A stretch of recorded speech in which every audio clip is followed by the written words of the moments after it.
My guy Aaron Rodgers held nothing back on the Pat McAfee show, saying guys who are making too many mistakes shouldn't be playing. Whoa, and he's right. Hey, Romeo Dobbs, he's talking about you.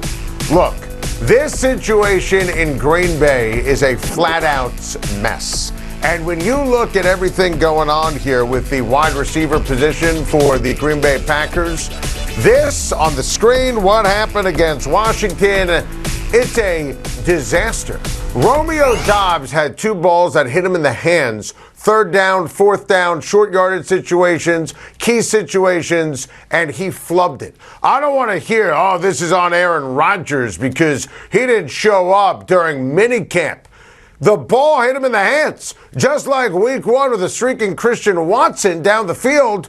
It's in his mitts. You gotta make the catch. And I'm not just pulling Dobbs and Watson out of the blue. I'm talking about the two picks that Brian Gutekunst made to offset, obviously, Davante Adams leaving. Should have signed Davante Adams to the monster contract you offered him before he went to the Raiders. Should have offered him that last August. I applaud Aaron Rodgers for speaking up because what's on the screen is garbage. They can't execute on third down. Matt LaFleur deserves so much blame. They can't catch a cold, so I don't know. Run the ball. You have a 14-3 lead. Run. You're beating the Giants. Run. I mean, look at this. I mean, A.J. Dillon, did he kick Matt LaFleur's dog? Why is he in the witness protection program? Aaron Jones gets 8 carries. Now, he was effective catching it out of the backfield, but what are we doing here? Now, usually when you have someone go scorched earth like Rodgers, it's before a winnable game. Like Detroit's. This week it's Buffalo. And there are 11.5-point dogs in lovely Western New York on Sunday Night Football.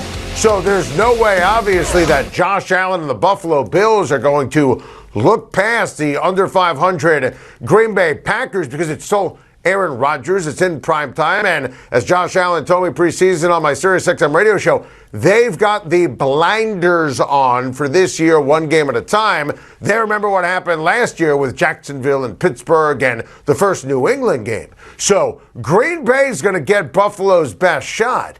I applaud Rodgers for giving this his best shot. And I know you're going to say, Adam, you always defend Aaron Rodgers. Look, Aaron Rodgers, everything he said is right. They don't have any legit receivers. The ones they have aren't catching the ball. If they're making mistakes, they shouldn't play. Matt LaFleur needs to run the ball with the two best players on the offense, not named Aaron Rodgers. This team should have been all about defense and running the ball in the first place. The defense stinks. They don't use Jones and Dillon. They have no receivers. Thank you, Brian Gutekunst. Still can't believe they picked Jordan Love. Still can't believe they didn't give Davante Adams a contract. It's a mess. And if you think this is Aaron Rodgers' fault, you're not paying attention. Sean McVay and the Rams clearly know they are going to have their hands full hosting Christian McCaffrey and the 49ers on Sunday. And I appreciate and applaud that honesty there from Sean McVay when he was giving us his reaction when he found out that the great Christian McCaffrey was going to his blood rival, the 49ers.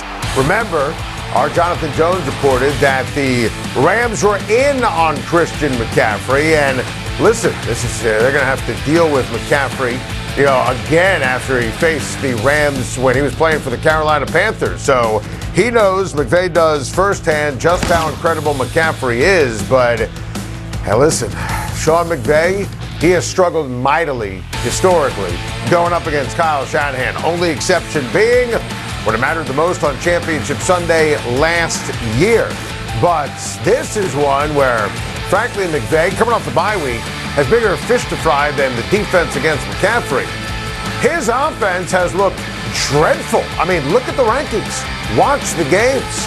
The offensive line has been putrid, and Matthew Stafford, as a result, is thrown to the wrong team. Allen Robinson has been completely invisible. They have missed Van Jefferson. Cam Akers is never going to play again for the Rams. They can't run the ball with any kind of authority.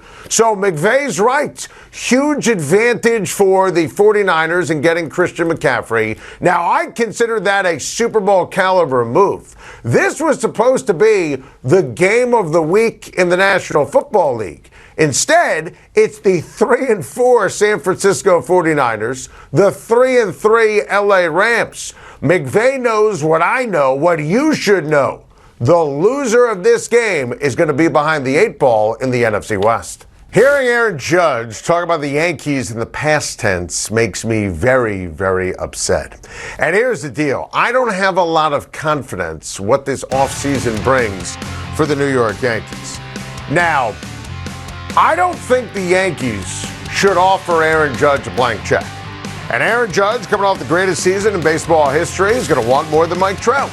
And frankly, his hometown San Francisco Giants have a great need, as they're basically irrelevant right now, to pay Aaron Judge. There are already reports that the Dodgers would pay Aaron Judge and move Mookie Betts to second base. I'm not against Judge leaving. And it goes noted again, past tense, made me sad, made me emotional, but paying him Mike Trout money scares me with his age and his size and how often in his career he gets hurt. The problem is Brian Cashman reportedly is coming back, and Aaron Boone's coming back, and this is the same Brian Cashman who didn't give up prospects for Luis Castillo, and if he did, the Yankees would have a ball game tonight. Brian Cashman has failed. Brian Cashman did an amazing job for a couple of decades, but the Yankees need to change everything. You cannot run it back with the inept manager that they have, the clueless general manager who keeps pushing all the wrong buttons. Now, I'd be okay letting Judge go if the Giants give him a blank check or the Dodgers give him a blank check, but I don't trust Cashman to get it right. Look, I want Judge staying in New York. I hope he's like Derek Jeter and tells his agent, I want the most money from the Yankees, not the most money possible. But on the heels of the negotiations where there was none, he just turned down the Yankee offer in March and didn't even give a counter offer. Now hearing past tense, now hearing the Giants and the Dodgers are going to be involved. I am ready as a Yankee fan to be heartbroken all over again. Oh my. Welcome back. Time to shine. We have a whiteboard. We're going to use it. So Russell Wilson sharing his plane workout is, I'll tell you what that is. That's lame. That is flat out lame. That's kind of out of central casting for us. Oh, look at me. I'm so wonderful. Wolverine blood. I'll be there. I'll be able to play. Everyone else is sleeping. I'm trying to work out and do calisthenics, old Jack LaLanne on the plane. No, that's garbage. It's corny. It's right out of central casting. It's why a lot of teammates in Seattle didn't like him. It's why everyone in Denver is looking sideways at him. And the results for Russell Wilson so far this year have just been putrid. So that news conference today was lame. Big news today in the NFL. The Philadelphia Eagles have acquired stud pass rusher Robert Quinn from the Bears. So the Eagles trading for Robert Quinn is, I'll tell you what that is, awesome.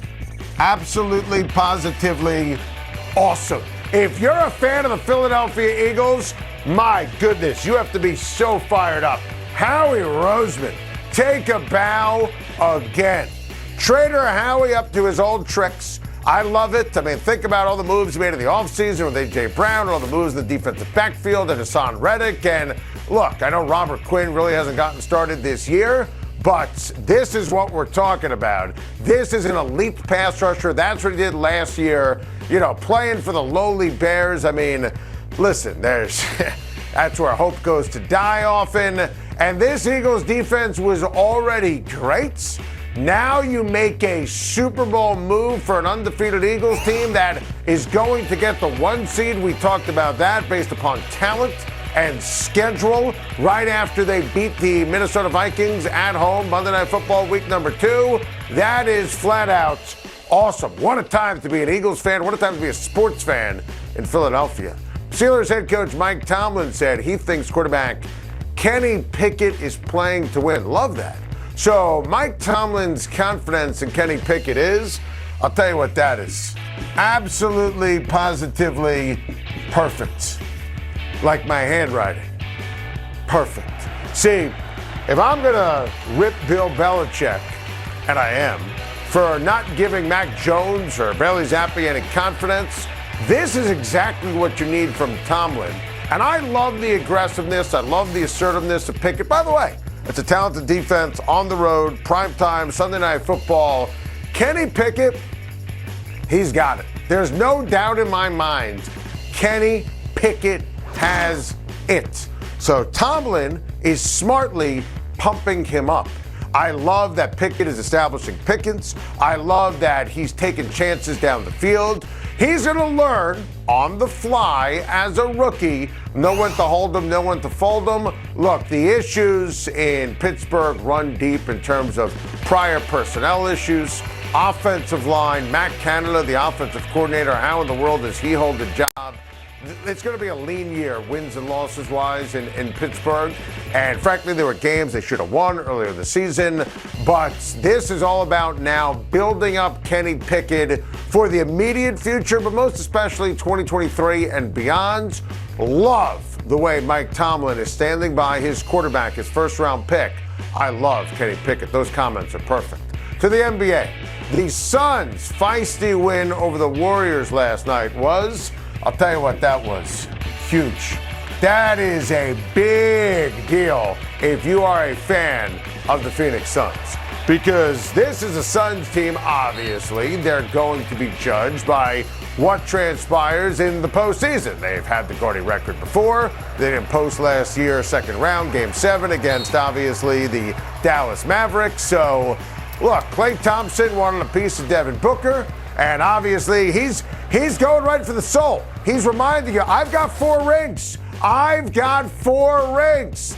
Devin Booker, listen, he said all the right things after the game, too. He said, look, I admire Klay. You know, great offensive player, great defensive player, and respects, obviously, the rings and the fact that he's won before. So I thought he hit all the right notes. That was great. And he played brilliantly. The big game, that's going to be the measuring stick for Phoenix. And then show me what you could do come playoff time. I thought that was a huge deal because Phoenix, talent-wise, just like last year, better than Golden State. Now, what are you going to do head-to-head? What are you going to do in big spots? Kawhi Leonard missed the Clippers' loss to the Thunder last night with a sore knee, and he's already been ruled out for Thursday's game in OKC. Yikes. So Kawhi missing another game is TBD. And I'm not hedging my bet here by saying it's to be determined.